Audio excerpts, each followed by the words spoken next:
மக்களே, நம்ம பணம் அழியாம, அதோட வேல்யூ குறையாம இருக்கிறது ரொம்பவே முக்கியங்க. என்னங்க பணம் செலவு தானங்க ஆகும், ஆகாம சொல்லலாம். இது எப்படிங்க நீங்க அழிவு அப்படின்னு சொல்லுவீங்கன்னு கேட்டீங்கன்னாங்க, பணத்துடைய மதிப்பு குறையிறதாங்க. இதுதான் பணவீக்கம், அதாவது இன்ஃப்ளேஷன் அப்படின்னு இங்கிலீஷ்ல நம்ம சொல்லுவோம். இது என்னன்னாங்க, போன வருஷம் ஒரு பொருள நீங்க வாங்குறதுக்காக ஒரு பணத்த சேமிச்சுட்டு வரீங்க.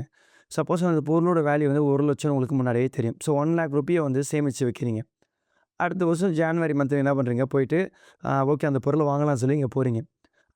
அப்போ அந்த பொருளோட விலை பார்த்தீங்கன்னா, 1,04,000மோ இல்ல 1,06,000மோ இருக்கலாங்க.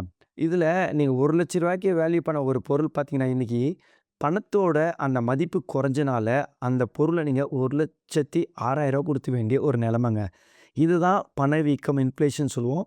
நம்ம எல்லாருமே வருஷம் வருஷம் ஃபேஸ் பண்ற ஒரு விஷயம்.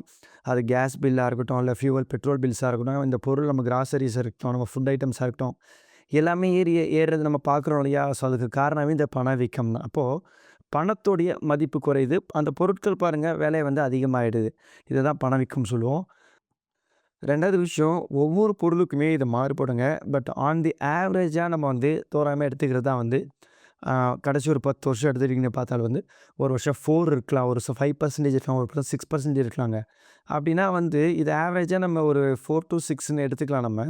இப்படி பார்க்கும்போது ஒரு ஒரு வருஷமும் ஒரு 6% நம்மளுடைய மணிய வேல்யூ குறைக்குதுன்னா, அப்ப அத நம்ம பாதுகாக்காம விட்டோம் அப்படின்னா, நம்ம பணம் அழியுதுன்றது உண்ம தானேங்க. அததான் இங்க நம்ம சரி பண்ணணும்னு யோசிக்கிறோம்.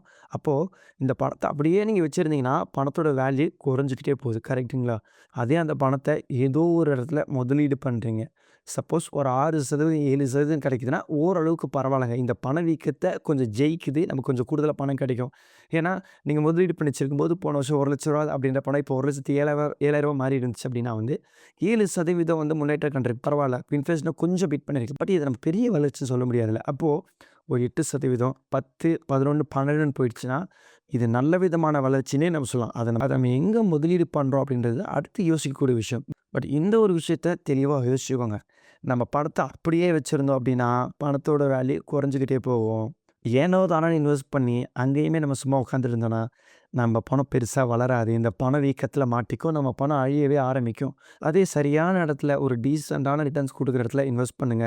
அட்லீஸ்ட் ஒரு 10% நம்ம ஒரு முதலீடு பண்ற இடத்துல ஒரு ரூ. 1,00,000 நம்ம வச்சிருக்கோம் அப்படின்னா, அட்லீஸ்ட் ஒரு ஒரு வருஷத்துல 10% நம்மட்ட இருக்க அந்த தொகை உயர்ந்திருக்கணுங்க. ஸோ இத புரிஞ்சுக்கோங்க. ஸோ பணவீக்கத்த நம்ம ஜெயிக்கணும்னா, சரியான இடத்துல முதலீடு செய்யணும். கண்ட்ரிக்கு ஏத்த மாரி மாறிக்கிட்டே இருக்குங்க. நம்ம கண்ட்ரில பொறுத்தவரைக்கும் ஆன் தி ஆவரேஜ் இப்படி நம்ம பார்த்துட்டு இருக்கோம். 4% இருக்கலாம், 5 இருக்கலாம், 6 இருக்கலாம். உதாரணத்துக்கு கொரோனாவுக்கு அப்புறம் பார்த்தீங்கன்னா, அதிகமா ஏறி இருக்கும். கொரோனாவுக்கு முன்னாடி கொஞ்சம் கம்மியா இருந்திருக்கும். அண்ட் இப்போ கொஞ்சம் கம்மியா மாறி இருக்கும். இப்படி நீங்க கூகுள் பண்ணி பாருங்க.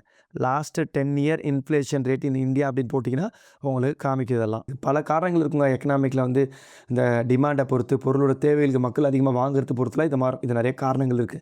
பட் இத நம்ம சரி பண்ண முடியுமான்னு கேட்டா கிடையாது.